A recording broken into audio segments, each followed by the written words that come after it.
Hi there, Trevor here.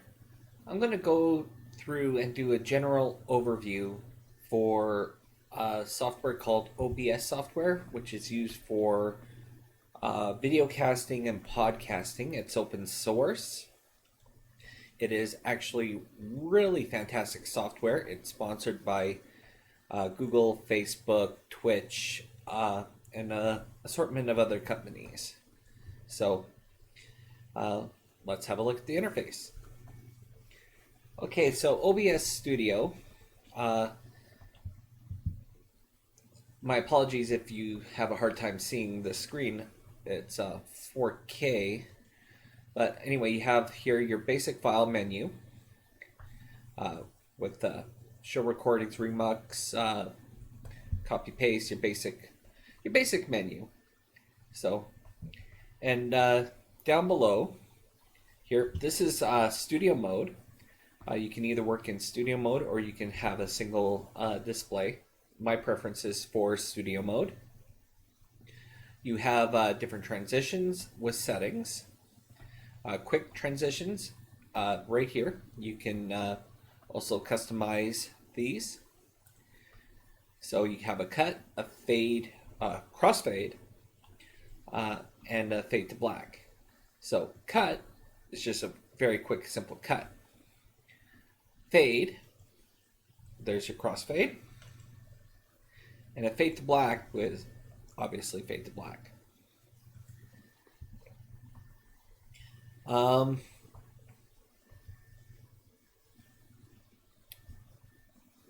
So let's cut back here. So those are the three transitions with settings that you can customize: cut, a fade, crossfade, and a fade to black. So what OBS Studio allows you to do is you can add graphics, web pages, and video to your stream. So as you can see here, I have a graphic here. It appears to be a graphic with some transparency on it, and the background has been cut out. But in reality,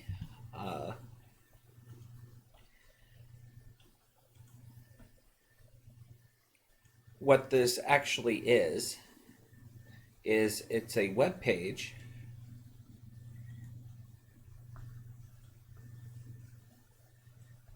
here with the width of 800, height of 800. You can have just some additional settings. But I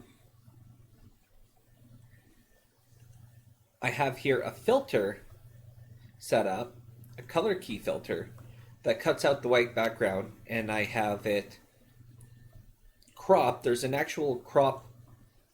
Oh. So I have a color key filter on it applied, taking out the white background with a slight transparency. So, and it appears to be cropped on my screen, but it's actually not. It's just kind of positioned. But you have several different filters, including a scaling aspect ratio and a crop and padding, where you can adjust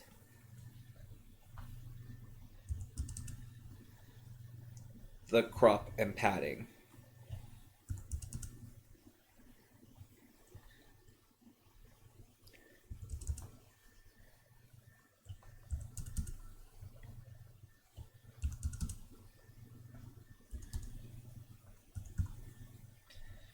And there we go. Then if I wanted to do the same to the right, bottom,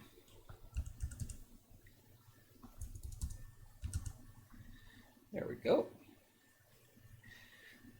So if I cut back to my original scene, it's kind of all kind of messed up. There. Now it's cropped and positioned. So, ooh, see my arm? That's kind of cool. You can embed web pages, live stream cameras, IP cameras. Myself, I have two Logitech cameras, a 9000 and a 920C. Here, let's have a look at this. So, what I have here is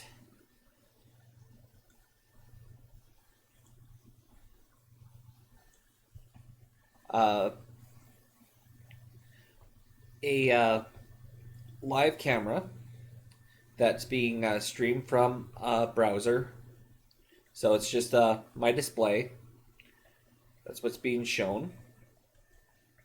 And then I have this right here is the Weather Network's webpage. So there is the information, size, whatnot, just like before. And then I have my camera. So with the settings specified. You can go with the default settings. It's pretty much install and plug and play. So, and we're going to go over all this. What we have, so to create something like this, let's go back to that composition. So to create something like this composition, what we're going to do is we're going to create what's called a scene. And that's these down here. So by default, you can have up to 8. So in prepping for this, I pretty much used up all my scenes. See, I think I got one. Here we go. So you create a scene, label it what you want. I just went with the default name, scene number. But you can rename it anything you want. So I'm going to rename this to demo. Now here, our scene is black right now, blank, as you can see. So we're going to create some sources. So here we have lots of different sources. We do audio input, audio output, browser, color source, display, game, image, slideshow, media source, VLC video source, which could be like an IP camera, video capture device, which would be your cameras. So here we'll just add a camera, and we'll cut. So it automatically puts my camera at the default that it's at. So, and you kind of notice that I'm not centered, because for video and whatnot, you probably notice on TV, you're supposed to be in a third of the frame with 2/3 of the frame open. It's called the rule of thirds. So just a quick tip there. So anyway, back to here, we have our camera, and we can actually resize this. So let me just see here.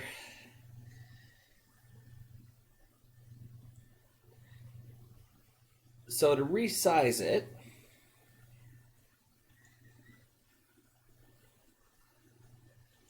I need to find it first. Was demo. Here we go. So you can see there's this kind of a red square around it. This will allow me to resize it. Drag in the corners or the side. If I hold Control, is it Control or Shift? Yeah, Shift, I can distort it. All sorts of fun.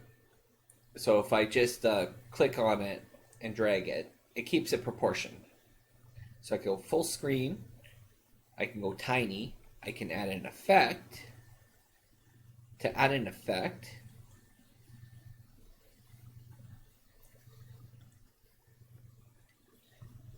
we right click, go filters. You got audio video filters. So if you have a lot of noise, you could do noise suppression, or something's particularly noisy, you can actually specify with the noise gate, all sorts of different things. Effects filter, so I'm going to do a chroma key, and this will allow me to add an opacity. I can specify color, so if I want instead of green screen color, say white. That's not a very good idea. Let's go red. That's not a good idea either. I keep on forgetting. So there's the green chroma key. You do your opacity. There's also, it's not chroma key. Maybe it's color key. Yeah, so if we just, nope, it's not color key. That's great for an image with a single colored background. Here we are, color correction. If you want to just add an opacity, so I'm going to make myself 50%. I'm going to add a display source. We have that nice beach. So I had it set to monitor right. So you can see it's over top of my video. So to adjust that, well, I guess you can't see that.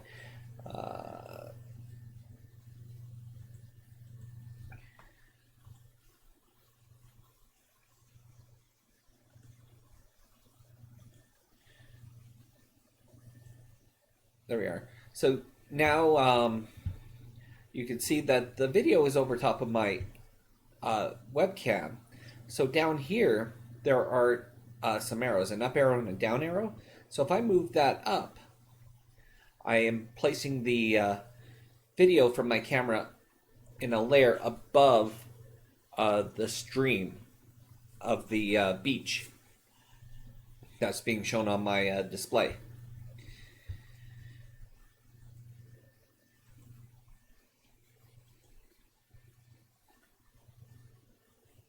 So, and you can set up all sorts of different things. So here, this desktop audio, I have a song queued up so that you can specify your desktop audio as a audio source. So if you are wanting to do a podcast or a video cast with somebody using like Skype or Zoom is the big thing now, or Google Meeting, you can create an audio source for your scene. Right now I have the audio muted for the desktop audio, so just give me a second here so I can show you. There we are. So you can see I have the desktop audio muted. I also have the other audio inputs muted. This is one of the web cameras. So now my audio is probably all kind of messed up. So we'll just mute that. But I'm going to unmute the desktop audio and I'm going to play the start of the song. So now, so you can specify different things for audio sources.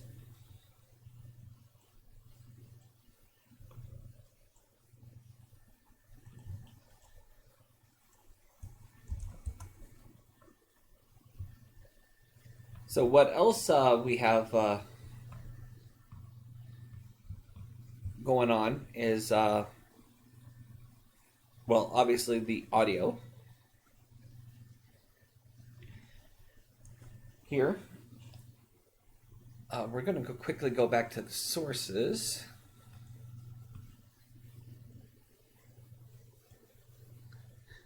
I think I just did the whole audio thing without actually cutting.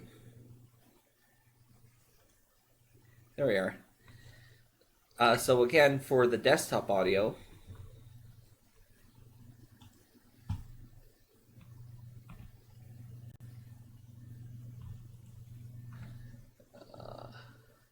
I lost my file. There we are. So for the desktop audio,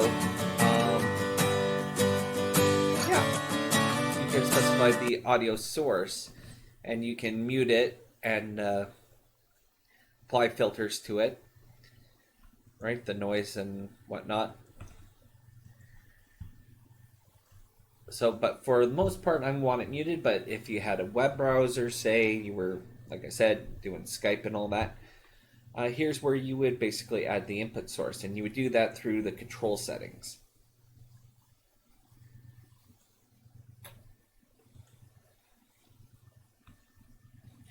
So, back to our scenes and sources. So you can have, I think by default you have up to 8 scenes. Name them what you want. You can have as many sources in there as you want. It can be a bit confusing because all the different sources are named the same name. And I think you could get into conflict if you create too many of the same source, which is why you see the 4 of them here. And I just have them set in layers where I want them to be. So, and you can adjust them by using the up-down arrows. So on something like this one here, main display and the webcam, it's much easier to find where they are supposed to be, and you can place them in order. And then adding filters, it's a simple right-click, properties. You can specify colors.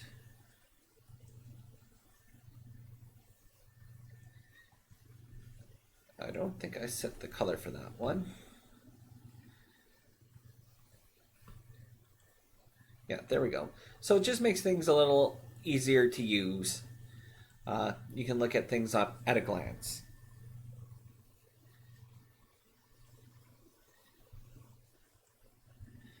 So we also have here, we went through the audio. We have scene transitions, so we can specify different transitions. The default is fade 300 milliseconds. What we went through there, the cut, the fade, and the fade to black. Here's where we can specify different type of transitions. We have swipe, slide, stinger, fade to a color, Lumia, wipe. So it just depends what you're wanting to do. Defaults are fade and cut. Now here in control, I'm streaming right now. So we have stop recording, studio mode.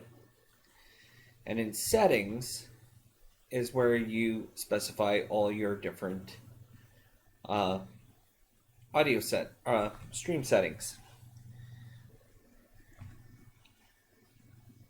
Okay, so here's our settings again. Like I said, these are the 3 defaults I recommend changing. They're typically blank. Your stream with your stream key, your output, what you're saving as, your audio, CD audio. Here's where your other inputs can be for other microphones.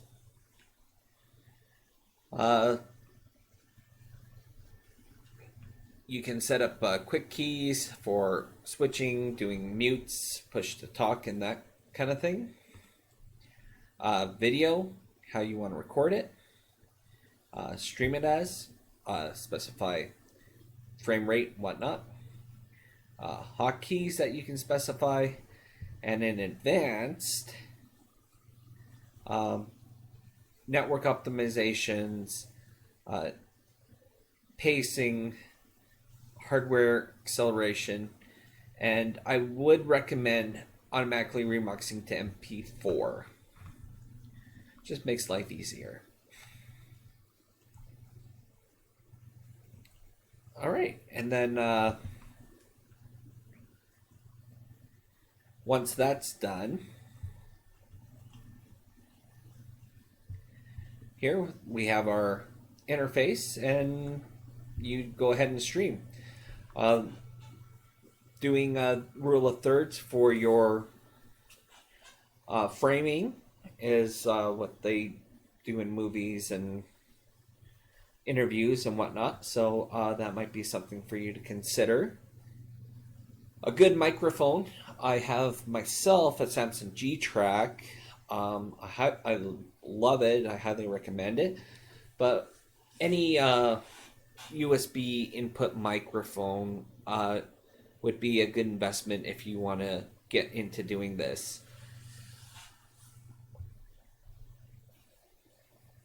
And yeah, just the best advice I can give is plan out your channel. This is the 4th time that I've tried to stream this, because the first 3 times, let's just say we don't want to watch that. Yeah, really plan it out, script it if you can. And that's the best advice I can give you. I hope you enjoyed this overview and a quick how-to for OBS Studio. And it is available for Mac, Windows, and Linux.